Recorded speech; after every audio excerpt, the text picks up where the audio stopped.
ওই সব রসুল তাদের মধ্যে হতে আমি কাউকে অন্য কারো অপর শ্রেষ্ঠ দিয়েছি।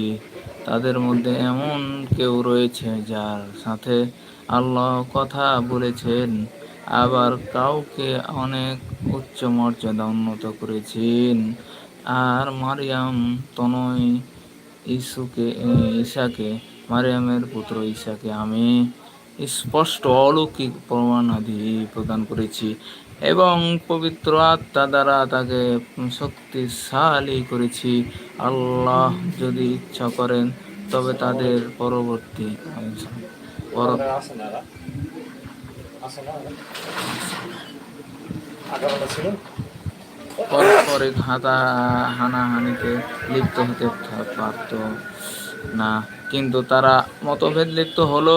ফলে তাদের কিছু লোক আল্লাহকে বিশ্বাস স্থাপন করলো এবং কতক লোক কুফরি করলো।